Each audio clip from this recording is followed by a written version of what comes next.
जय हिंद दोस्तों, मैं हूं तारिक राय। आज आपके लिए लेकर आया हूं एक बहुत ही महत्वपूर्ण टॉपिक जिसका नाम है John Rawls theory of justice, अर्थात जॉन रॉल्स का न्याय का सिद्धांत। दोस्तों, यह video BA program first year और BA honours political science first year और BA honours political science third year में जो वेस्टर्न पॉलिटिकल थॉट सब्जेक्ट्स हैं उसके लिए बहुत ही महत्वपूर्ण है। तो दोस्तों, हम सीधा अपने टॉपिक पर आते हैं और जॉन रॉल्स के न्याय के सिद्धांत पर चर्चा करते हैं। दोस्तों, जैसा कि आपको पता होगा या याद होगा, मैंने अपनी पिछली वीडियो में जिसकी थीम थी, इसका टाइटल था जस्टिस पार्ट 1, उसके अंतर्गत न्याय क्या है, न्याय का क्या अर्थ है और न्याय की अवधारणा का विकास कैसे हुआ, इस बात पर चर्चा की थी। तो दोस्तों, आज हम इस वीडियो के माध्यम से इस बात पर चर्चा करेंगे या इस बात को जानने का प्रयास करेंगे कि जॉन रॉल्स ने न्याय की अवधारणा के विकास में क्या योगदान दिया है। तो दोस्तों, हम जॉन रॉल्स के न्याय के सिद्धांत को समझने से पहले यह समझने का प्रयास करेंगे कि जॉन रॉल्स कौन है। ठीक है, तो जॉन रॉल्स अमेरिका के एक बहुत ही महत्वपूर्ण राजनीतिक विचारक हैं। इन्होंने न्याय के सिद्धांत के विकास में बहुत ही महत्वपूर्ण योगदान दिया है। जॉन रॉल्स ने सन 1971 में ए थ्योरी ऑफ जस्टिस नामक पुस्तक की रचना की। इस पुस्तक में जॉन रॉल्स ने न्याय के सिद्धांत का विस्तार से वर्णन किया है। इस पुस्तक की तुलना प्लेटो, अरस्तु, जेम्स मिल और इमैनुअल कांट की रचनाओं से की जाती है। जॉन रॉल्स ने इस पुस्तक में न्याय के सिद्धांत के या न्याय की अवधारणा के मुख्य रूप से 6 मानदंड बताए हैं, जो कि इस प्रकार हैं। इन मानदंडों को हम विस्तार से समझने का प्रयास करेंगे। पॉइंट नंबर 1, जिसका नाम है न्याय वितरण का गुण है। जॉन रॉल्स के अनुसार जो हमारा पहला पॉइंट है, न्याय वितरण का गुण है। इसका संबंध समाज में वस्तुओं और सेवाओं के बंटवारे से है। रॉल्स इन वस्तुओं और सेवाओं को मौलिक पदार्थ का नाम देते हैं और ये मौलिक पदार्थ 2 प्रकार के होते हैं। नंबर 1 सामाजिक पदार्थ और नंबर 2 प्राकृतिक पदार्थ। जो हम नंबर 1 हमारा पॉइंट है सामाजिक पदार्थ। सामाजिक पदार्थ वे पदार्थ होते हैं जो प्रत्यक्ष रूप से सामाजिक संस्थाओं द्वारा समाज में वितरित किए जाते हैं। उदाहरण के लिए जैसे अधिकार, वेतन, संपत्ति, अवसर इत्यादि। ठीक है, हमारा दूसरा पॉइंट है प्राकृतिक पदार्थ। प्राकृतिक पदार्थ वे पदार्थ होते हैं जो प्रत्यक्ष रूप से सामाजिक संस्थाओं के द्वारा वितरित नहीं किए जाते। जैसे उदाहरण के लिए हमारी हमारी क्षमता, हमारी बुद्धि या हमारा साहस इत्यादि। ठीक है, तो दोस्तों, अब हमारा सेकंड पॉइंट स्टार्ट करेंगे हम। ठीक है, जिसका नाम है रॉल्स का न्याय का सिद्धांत सामाजिक समझौते पर आधारित। ठीक है, तो दोस्तों, अब इसे हम विस्तार पूर्वक समझने का प्रयास करेंगे। ठीक है, तो जॉन रॉल्स का न्याय का सिद्धांत सामाजिक समझौतावादी विचारकों हॉब्स, लॉक, रूसो आदि की भांति सामाजिक समझौते के सिद्धांत पर आधारित है। तो जैसा कि दोस्तों आप सभी के लिए यह जानना बहुत आवश्यक है, हॉब्स, लॉक, रूसो तीनों ने सामाजिक समझौते के सिद्धांत के विकास में महत्वपूर्ण योगदान दिया है और तीनों ही विद्वान सामाजिक समझौते के लिए प्राकृतिक अवस्था को जिम्मेदार मानते हैं। तो सामाजिक समझौते के सिद्धांत को समझने से पहले हमें प्राकृतिक अवस्था को जानना आवश्यक है।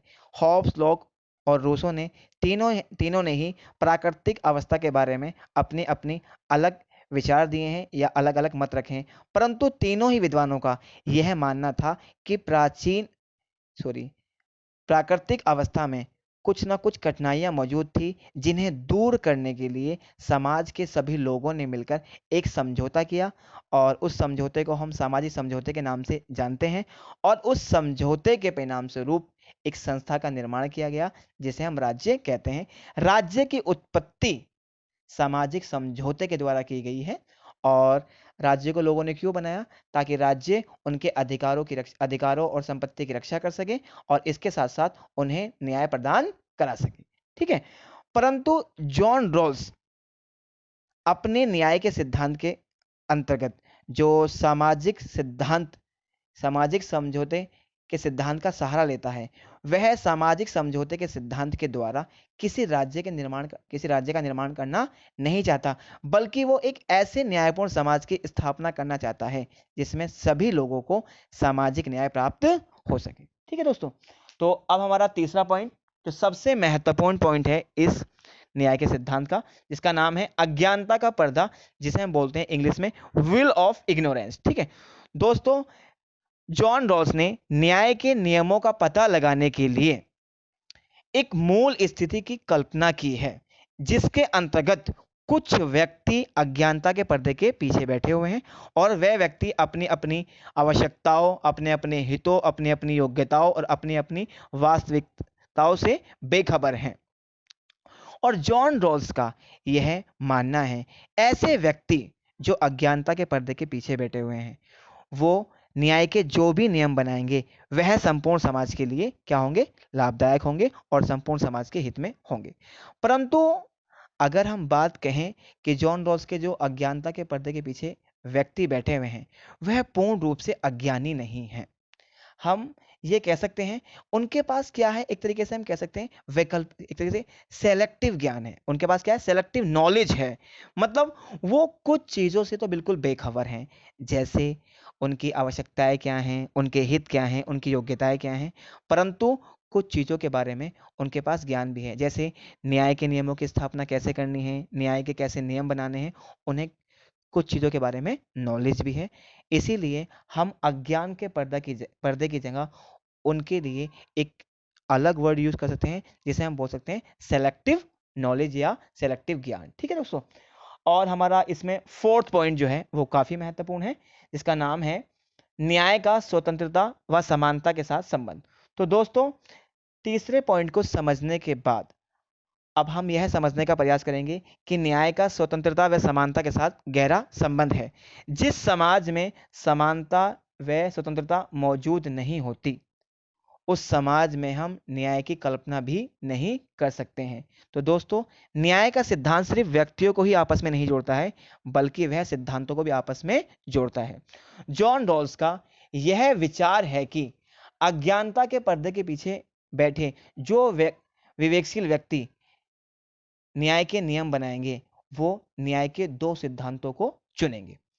पहला सिद्धांत, जिसे वो समान स्वतंत्रता का सिद्धांत कहता है, अर्थात जिसके द्वारा सभी लोगों को समान स्वतंत्रता प्राप्त होगी, अर्थात जो स्वतंत्रता मुझे प्राप्त होगी वह समाज के सभी सदस्यों को समान रूप से प्राप्त होनी चाहिए। उसी प्रकार से जॉन रॉल्स का जो दूसरा सिद्धांत है, दूसरे सिद्धांत के दो पार्ट हैं। जो पहला पार्ट है वो समतावादी है, समतावादी मतलब समानता पर आधारित है, अर्थात उसके अंतर्गत जॉन रॉल्स का यह विचार है जहां तक पद और स्थिति का सवाल है उसके अंतर्गत वो उचित अवसर की व्यवस्था की बात करता है। और जो दूसरे सिद्धांत का दूसरा पॉइंट है या दूसरा भाग है वह समतावादी ना होकर क्या है, भेद मूलक है। अर्थात इसका मतलब यह है कि सामाजिक और आर्थिक असमानताओं को इस प्रकार से प्रतिबंधित किया जाए जिससे समाज के निम्नतम व्यक्तियों को अधिकतम लाभ प्राप्त हो सके। ठीक है दोस्तों, तो दोस्तों, जो जॉन रॉल्स ने बताया कि अज्ञानता के पर्दे के पीछे जो व्यक्ति बैठे हुए हैं वो विवेकशील व्यक्ति न्याय के दो सिद्धांतों को चुनेंगे। पहला सिद्धांत जिसके अंतर्गत सभी समान रूप से सभी लोगों को स्वतंत्रता देने की बात करता है, और दूसरे सिद्धांत के माध्यम से वो कुछ हद तक समाज में समानता की स्थापना करना चाहता है। तो इस प्रकार जॉन रॉल्स का जो न्याय का सिद्धांत है उसके अंतर्गत स्वतंत्रता और समानता के बीच एक खूबसूरत तालमेल या एक खूबसूरत समन्वय देखने को मिलता है। तो दोस्तों, फोर्थ पॉइंट को समझने के बाद यहाँ पर हम फाइव पॉइंट को समझने का प्रयास करेंगे, जिसका नाम है वितरणात्मक न्याय का सिद्धांत, theory of distributive justice. John Rawls ने वितरणात्मक न्याय के सिद्धांत पर जोर दिया है।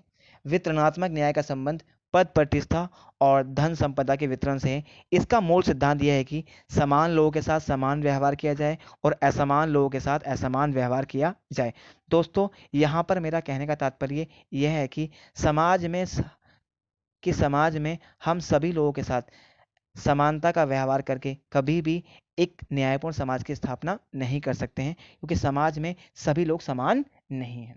ठीक है, उदाहरण के लिए जैसे एक रेस कंपटीशन हो रहा है, उस रेस कंपटीशन में एक जर्नल पर्सन या हम एक सामान्य व्यक्ति जो स्वस्थ पूर्ण रूप से स्वस्थ है और एक हैंडीकैप यानी कि विकलांग व्यक्ति, दोनों को एक साथ भाग लेने की परमिशन नहीं दे सकते हैं, क्योंकि अगर ऐसा हम करते हैं तो हैंडीकैप जो पीपल है या विकलांग व्यक्ति है उसके साथ ऐसा करना क्या होगा, अन्यायपूर्ण होगा। ठीक है, तो दोस्तों यहाँ पर हमारा लास्ट पॉइंट है 6, इसका नाम है कराधान, जिसे इंग्लिश में बोलते हैं टैक्सेशन।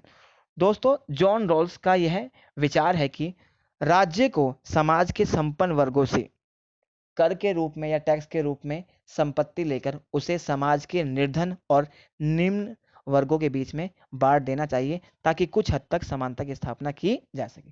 तो दोस्तों यहाँ पर हमने जॉन रॉल्स के न्याय के सिद्धांत को विस्तार पूर्वक समझने का प्रयास किया।